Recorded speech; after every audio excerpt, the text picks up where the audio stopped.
Hello ಎಲ್ರಿಗೂ ನಮಸ್ಕಾರ. Welcome back to my channel. ಹೇಗಿದ್ದೀರಾ ಎಲ್ಲರೂ? ನಾನು ಅಮೃತ ಮಂಡ್ಯದಿಂದ ಬ್ಲಾಗ್ಸ್ನ ಶೇರ್ ಮಾಡ್ತೀನಿ.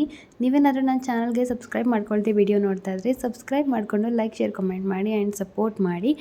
ಸೊ ಇವತ್ತು ನಾನು ಒಂದು ವ್ಲಾಗ್ ಶೇರ್ ಮಾಡ್ತಿದ್ದೀನಿ. ಯಾವಾಗಿಂದಂದರೆ ಯುಗಾದಿ ಹಬ್ಬದ ವ್ಲಾಗ್. ಸ್ವಲ್ಪ ಲೇಟ್ ಆಯಿತು ಈ ವ್ಲಾಗ್ನ ಎಡಿಟ್ ಮಾಡಿ ಅಪ್ಲೋಡ್ ಮಾಡುವಷ್ಟರಲ್ಲಿ. ಎನಿವೇ ಇದು ನಮಗೆ ಒಂದು ಮೆಮೊರಿಯಾಗಿ ಇರುತ್ತೆ ನಮ್ಮ ಲೈಫಲ್ಲಿ ಅಂತ ಅಂದ್ಕೊಂಡು ಈ ಒಂದು ವ್ಲಾಗ್ನ ಶೇರ್ ಮಾಡ್ತಾಯಿದ್ದೀನಿ. ಸೊ ಇವತ್ತು ಬೆಳಿಗ್ಗೆ ಕ್ಲೀನಿಂಗ್ ಎಲ್ಲ ಆಗಿತ್ತು. ದೇವ್ರ ದೀಪ ಎಲ್ಲ ತೊಳೆದು ನಾನಿವಾಗ ಬ್ರೇಕ್ಫಾಸ್ಟ್ ಪ್ರಿಪೇರ್ ಮಾಡೋದಕ್ಕೆ ಅಂತ ಬಂದೆ. ಯಾಕಂದರೆ ಬೆಳಿಗ್ಗೆ ಮೊಬೈಲ್ ಇಟ್ಕೊಂಡು ವೀಡಿಯೋ ಮಾಡ್ತಾ ಕೆಲಸ ಮಾಡೋದಕ್ಕಾಗಲ್ಲ. ಯಾಕಂದರೆ ವೇದಾಂತ ಎದ್ದೇಳುವಷ್ಟರಲ್ಲಿ ನನ್ನ ಕೆಲಸ ಎಲ್ಲ ಆಗಿರಬೇಕು. ಇಲ್ಲ ಅಂತಂದರೆ ಯಾವ ಕೆಲಸನೂ ಮಾಡೋದಕ್ಕಾಗಲ್ಲ. ಆ್ಯಂಡ್ ಪೂಜೆ ಎಲ್ಲ ಸಂಜೆ ಆಗಿಬಿಡುತ್ತೆ. ಇನ್ನೇನು ಅದು ಇದು ಮಾಡಿ ಪಾಪುಗೆ ತಿನ್ನಿಸುವಷ್ಟರಲ್ಲಿ 10-11 ಆಗಿಬಿಟ್ರೆ ಇನ್ನು ಮನೆ ಕ್ಲೀನ್ ಮಾಡಿ ಸ್ನಾನ ಮುಗಿಸಿ ದೀಪ ಎಲ್ಲ ತೊಳೆದು ಮಾಡೋದಕ್ಕಾಗಲ್ಲ. ಒಂದು 12 ಗಂಟೆ ಒಳಗಾದರೂ ಪೂಜೆ ಮಾಡಬೇಕಲ್ವಾ. ಹಾಗಾಗಿ ಆಗಲ್ಲ ಅಂದ್ಕೊಂಡು ಬೇಗನೆ ಎದ್ದು ಎಲ್ಲನೂ ಮಾಡಿಬಿಡ್ತೀನಿ.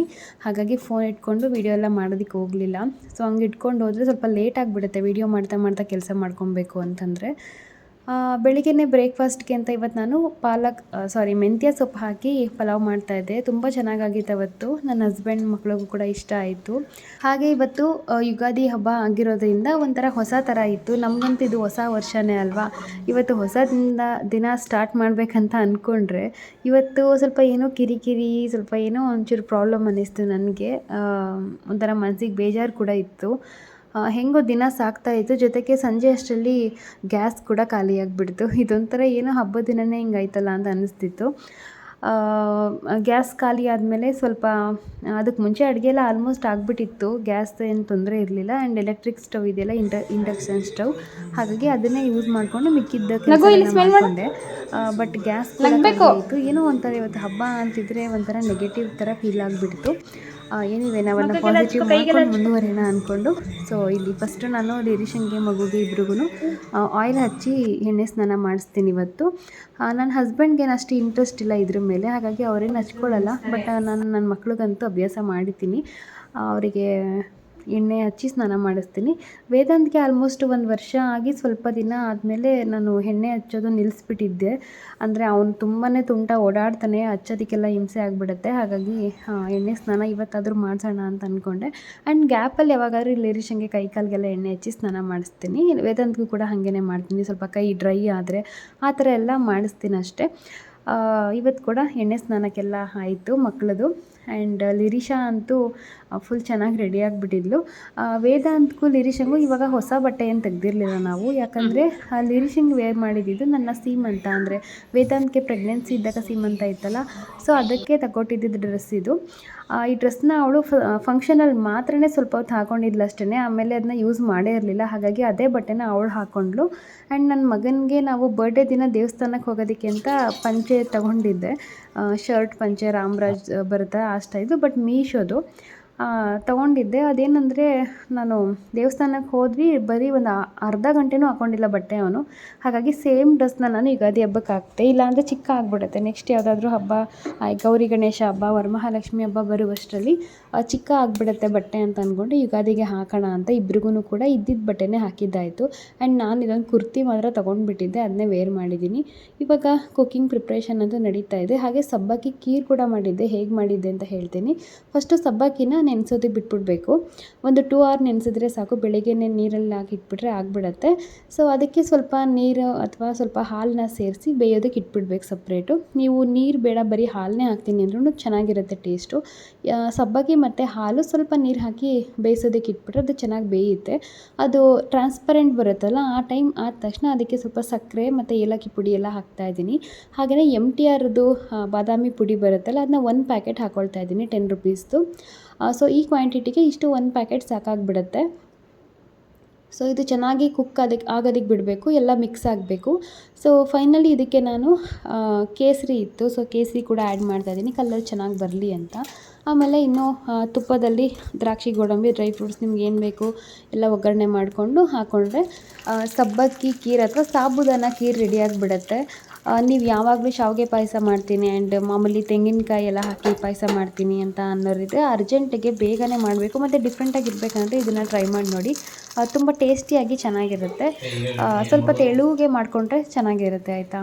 ಟೇಸ್ಟಿಯಾಗಿತ್ತು, ನಮಗಂತೂ ತುಂಬ ಇಷ್ಟ ಆಯಿತು.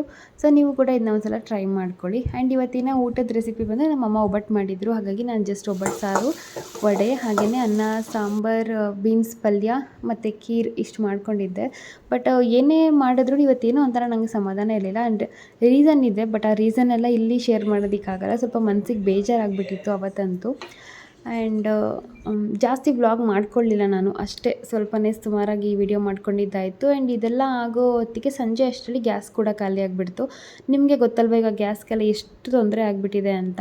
ಹಾಗಾಗಿ ನಾನು ಮತ್ತೆ ವ್ಲಾಗ್ಸ್ನ ಕಂಟಿನ್ಯೂ ಮಾಡಲಿಲ್ಲ. ಇದು ನೆಕ್ಸ್ಟ್ ಅನದರ್ ಡೇ, ಅಂದರೆ ಹಬ್ಬ ಆದ ನೆಕ್ಸ್ಟ್ ಡೇ ಅಥವಾ ಅದರ ನೆಕ್ಸ್ಟ್ ಡೇ ಇರಬೇಕು. ಹೊಸ್ದುಡುಕ್ ಮಾಡ್ತಾ ಇದ್ವಿ. ಯುಗಾದಿ ಹಬ್ಬ ಅಂದರೆ ಹೊಸ್ದುಡುಕ್ ಇದ್ದೇ ಇರುತ್ತೆ ಅಲ್ವ ನಮ್ಮ ಕಡೆ. ಸೊ ನಾನ್ ವೆಜ್ ಅಂತೂ ಇದ್ದೇ ಇರುತ್ತೆ. ಇವತ್ತು ನಾನ್ ವೆಜ್ ಪ್ರಿಪ್ರೇಷನ್. ಹಾಗೆಯೇ ದುಡ್ಡು ಕೊಟ್ಟು ತೆಂಗಿನಕಾಯಿ ತೊಗೊಬರೋದು. ಒಂದು ತೆಂಗಿನಕಾಯಿಗೆ 35 ರೂಪಾಯಿಂದ 40 ರೂಪಾಯಿ ಇರುತ್ತೆ. ಬಟ್ ನೋಡಿ ಹೇಗೆ ಹೋಗ್ಬಿಟ್ಟಿದೆ ಅದು ಅಂತ.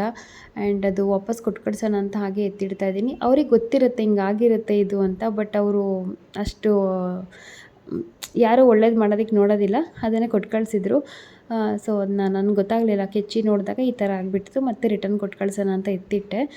ಹಾಗೆಯೇ ಇದು ಗುಡ್ಡೆ ಮಾಂಸ ಅಂತ ಹೇಳ್ತಾರಲ್ಲ, ಈಗ ಯುಗಾದಿ ಹಬ್ಬದಲ್ಲಿ ಎಲ್ಲನೂ ಮಿಕ್ಸ್ ಮಾಡಿಬಿಡ್ತಾರೆ. ಸಪ್ರೇಟ್ ಮಟನ್ ಎಲ್ಲ ಕೊಡೋಲ್ಲ, ಚರ್ಬಿ ಮತ್ತು ಬೋಟಿ ಇದೆಲ್ಲ ಮಿಕ್ಸ್ ಆಗಿಬಿಟ್ಟಿರುತ್ತೆ. ಹಾಗಾಗಿ ಮಿಕ್ಸಿಂಗು ಕೂಡ ಜಾಸ್ತಿನೇ ಇತ್ತು. ನಾನು ಅಂದ್ಕೊಂಡೆ ಅಂದರೆ ಒಂದು 1 kg ಮಟನಲ್ಲಿ ಒಂದು 1/4 kgಗಿಂತ ಜಾಸ್ತಿನೇ ಇದು ಎಕ್ಸ್ಟ್ರಾಸ್ ಇತ್ತು. ಈ ಬೋಟಿ ಇದು ಬರುತ್ತಲ್ಲ ಆ ಪೀಸಸ್ ಎಲ್ಲ ಇತ್ತು. ಹಾಗಾಗಿ ಯಾಕೆ ಬೋಟಿ ಗೊಜ್ಜು ಮಾಡಬಾರ್ದು ಅಂತ ಅಂದ್ಕೊಂಡು ಸೊ ಬೋಟಿ ಗೊಜ್ಜಿಗೆಲ್ಲ ಬಾಳೆಕಾಯಿ ಎಲ್ಲ ತರಿಸಿ ಕಾಳೆಲ್ಲ ನೆನೆ ಹಾಕಿದ್ದೆ. ಸೊ ಬೋಟಿ ಗೊಜ್ಜು ಕೂಡ ಪ್ರಿಪೇರ್ ಮಾಡ್ಕೊಳ್ತಾ ಇದ್ದೀನಿ. ನನಗೆ ಬೋಟಿ ಗೊಜ್ಜು ಅಂದರೆ ಇಷ್ಟ ಆಗುತ್ತೆ. ಆ್ಯಂಡ್ ನಮ್ಮ ಕಡೆ ನಾನ್ ವೆಜ್ಜಲ್ಲಿ ಎಲ್ಲ ವೆರೈಟಿ ಕೂಡ ಇಷ್ಟ ಆಗುತ್ತೆ ಎಲ್ರಿಗೂ. ಸೊ ಬೋಟಿ ಗೊಜ್ಜು ಕೂಡ ಮಾಡಿಕೊಂಡು ಇಡ್ಲಿ ಮಾಡಿದ್ದೆ ಅವತ್ತಿನ ಸ್ಪೆಷಲ್. ಹಾಗಾಗಿ ಇಡ್ಲಿ, ಬೋಟಿ ಗೊಜ್ಜು, ಮಟನ್ ಸಾರು ಈ ಥರ ನಮ್ಮ ಯುಗಾದಿ ಹಬ್ಬದ ಹೊಸ್ದುಡುಕು ಇತ್ತು. ಇವಾಗ ಬೋಟಿ ಗೊಜ್ಜು ರೆಡಿ ಆಗ್ತಾಯಿದೆ ಈಗ. ಆ್ಯಂಡ್ ಇವತ್ತು ಕೂಡ ನಮಗೆ ಗ್ಯಾಸ್ ಸಿಲಿಂಡರ್ ಸಿಕ್ಕಿರಲಿಲ್ಲ. ಆ್ಯಂಡ್ ಊರಿಂದ ತರೋಣ ಅಂದರೆ ಅವರು ನಮ್ಮ ಅತ್ತೆ ಮಾವ ಅಥವಾ ನಮ್ಮ ತಂದೆ ತಾಯಿಯವರು ರೀಸೆಂಟಾಗಿ ಪರ್ಚೇಸ್ ಮಾಡ್ಕೊಂಡಿದ್ರು. ಹಾಗಾಗಿ ಅವ್ರ ಕಡೆಯಿಂದನೂ ನಮಗೆ ಗ್ಯಾಸ್ ಸಿಲಿಂಡರ್ ಸಿಗೋ ಚಾನ್ಸಸ್ ಇರಲಿಲ್ಲ. ಹಾಗಾಗಿ ಬೇರೆಯವ್ರನ್ನ ಕೇಳಿದ್ವಿ, ಬಟ್ ತುಂಬಾ ಜಾಸ್ತಿ ರೇಟ್ ಹೇಳಿಬಿಟ್ಟಿದ್ರು. ಹಾಗಾಗಿ ಕರೆಂಟ್ ಸ್ಟವಲ್ಲೇ ಮ್ಯಾನೇಜ್ ಮಾಡ್ತಾಯಿದ್ದೆ. ಒಂದು 10 ಡೇಸ್ ಹಾಗೆಯೇ ಮ್ಯಾನೇಜ್ ಮಾಡಿದ್ದಾಯಿತು. ಸದ್ಯಕ್ಕೆ ಅದಾದಮೇಲೆ ನಮಗೆ ಸಿಕ್ತು ಗ್ಯಾಸ್ ಸಿಲಿಂಡರು. ಸೊ ಹೆಂಗೋ ಮ್ಯಾನೇಜ್ ಮಾಡಿದೆ ಅಷ್ಟು ದಿನ. ಇವತ್ತಂತೂ ಯಮ್ಮಿ ಊಟ ಆಗಿತ್ತು. ಸೊ ಇದಾದಮೇಲೆ ನಾವು ನನ್ನ ಹಸ್ಬೆಂಡ್ ಸ್ವಲ್ಪ ಮೊಬೈಲ್ ಪರ್ಚೇಸ್ ಮಾಡಬೇಕಿತ್ತು ಹೊಸದವರು. ಹಳೇದು ನಾವು ಪರ್ಚೇಸ್ ಮಾಡಿ ಸುಮಾರು ವರ್ಷ ಆಗಿಬಿಟ್ಟಿತ್ತು ಅವ್ರದ್ದು. ರೆಗ್ಯುಲರ್ ಯೂಸಿಗೆ ತೊಗೊಂಡಿದ್ದು. ಅದಕ್ಕಾಗಿ ಅವರು ಹೊಸ ಫೋನ್ ತೊಗೊಳ್ಳೋಣ ಅಂತ ಇಲ್ಲಿ ಒಂದು ಶಾಪಿಗೆ ಬಂದ್ವಿ. ಇದು ಯೂನಿಲೆಟ್ಟೋ ಏನೋ ಇರಬೇಕನ್ಸುತ್ತೆ, ನನಗೆ ಇದು ಯಾವ ಶಾಪ್ ಅಂತಲೇ ಮರ್ತೋಗ್ಬಿಟ್ಟಿದ್ದೀನಿ. ಸೊ ಅಲ್ಲಿ ಬಂದು ನಾವು ಸ್ವಲ್ಪ ಮೊಬೈಲ್ಸ್ ಎಲ್ಲ ಚೆಕ್ ಮಾಡ್ತಾ ಇದ್ವಿ. ಲಿರಿಷಿಂಗಂತೂ ಅವಳದೇ ಖುಷಿ ಆಗಿಬಿಟ್ಟಿತ್ತು. ಎಲ್ಲ ತೊಗೊಂಡು ಸೆಲ್ಫಿ ತೊಗೊಳ್ಳೋದು ಮತ್ತು ಇದರಲ್ಲೆಲ್ಲ ಯೂಟ್ಯೂಬ್ ಓಪನ್ ಮಾಡ್ಕೊಂಡು ಏನೇನೋ ನೋಡೋದು, ರೈಮ್ಸು ಅದು ಇದು ಅಂತ ಹಂಗೆ ಮಾಡ್ತಾಯಿದ್ಲು. ಸೊ ನಾವು ಒಂದಷ್ಟು ಮೊಬೈಲೆಲ್ಲ ನೋಡಿದ್ವಿ, ಬಟ್ ಇಲ್ಲಿ ಪರ್ಚೇಸ್ ಮಾಡಲಿಲ್ಲ ನಾವು. ಸೊ ಬೇರೆ ಒಂದು ಶಾಪಲ್ಲಿ ಇವ್ರಿಗೆ ಪರಿಚಯ ಇರೋರ ಹತ್ರ ತೊಗೊಂಡ್ರು. ಸೊ ಇಲ್ಲಿ ನಾವು ನೋಡಿದ್ವಿ, ಅಂದರೆ ಯಾವ್ದು ತೊಗೊಳ್ಳೋದು ಏನು ಅಂತ ನೋಡಿದ್ವಿ. ಬಟ್ ಆಫರ್ ವೈಸು ಸಿಗುತ್ತೆ ಅಲ್ವಾ, ಇಲ್ಲಿಗಿಂತ ಬೇರೆ ಕಡೆ ನಮಗೆ 1,000 ರೂಪಾಯಿನೋ ಅಥವಾ 2,000 ಏನೋ ಕಡಿಮೆ ಆಯಿತು. ಸೊ ನಾವು ಇಲ್ಲಿ ನೋಡಿದ್ವಿ, ಒಂದು 2-3 ಕಡೆ ವಿಚಾರಿಸಿದ್ವಿ. ಬಟ್ ಒಂದು ಕಡೆ ನಮಗೆ ಎಲ್ಲಿ ಫೈನಲ್ ಆಗ್ತೋ ಅಲ್ಲಿ ಪರ್ಚೇಸ್ ಮಾಡಿಕೊಂಡ್ರು ಅವರು. ಸೊ ಹೊಸ ವರ್ಷಕ್ಕೆ ಅಂದರೆ ಯುಗಾದಿ ಹಬ್ಬಕ್ಕೆ ಹೊಸ ಫೋನ್ ಕೂಡ ಪರ್ಚೇಸ್ ಮಾಡಿದ್ದಾಯಿತು. ಆ್ಯಂಡ್ ಇದಾಗಿತ್ತು ನನ್ನ ಇವತ್ತಿನ ಯುಗಾದಿ ಹಬ್ಬದ ವ್ಲಾಗ್. ಇದೊಂದು ಸಿಂಪಲ್ ವ್ಲಾಗ್ ಆಗಿರುತ್ತೆ. ನಿಮಗೆ ಇದರಲ್ಲಿ ಏನೂ ಇನ್ಫಾರ್ಮೇಷನ್ ಇಲ್ಲದೇ ಇರ್ಬೋದು, ಬಟ್ ಒಂದು ಡೈಲಿ ರುಟೀನ್ ಆಗಿರುತ್ತೆ ಇದು ನಮ್ಮ ವ್ಲಾಗಲ್ಲಿ. ಸೊ ನಿಮಗೆ ಈ ಒಂದು ವ್ಲಾಗ್ ಇಷ್ಟ ಆಗಿದ್ರೆ ನನ್ನ ಚಾನಲ್ಗೆ ಸಬ್ಸ್ಕ್ರೈಬ್ ಮಾಡ್ಕೊಳ್ಳಿ ಆ್ಯಂಡ್ ಸಪೋರ್ಟ್ ಮಾಡೋದನ್ನು ಮರಿಬೇಡಿ. ಹಾಗೆ ಇಲ್ಲಿ ಮುಂದೆ ಎಲ್ಲ ನೋಡ್ತಾ ಇದ್ದೆ ಅಲ್ವಾ, ಇದೊಂದು ಮಿಕ್ಸಿ ನನಗೆ ತುಂಬ ಇಷ್ಟ ಆಯಿತು. ಯಾಕಂದರೆ ಇದೊಂದು ಪುಟಾಣಿ ಜಾರ್ ಕೊಟ್ಟಿದ್ದಾರೆ ನೋಡಿ, ಸಿಂಪಲ್ಲಾಗಿ ಪೌಡರ್ಸ್ ಎಲ್ಲ ಮಾಡ್ಕೊಳ್ಳೋದಕ್ಕೆ ಚೆನ್ನಾಗಿರುತ್ತೆ. So bye, take care. Next ವ್ಲಾಗಲ್ಲಿ ಸಿಗ್ತೀನಿ. Love you all.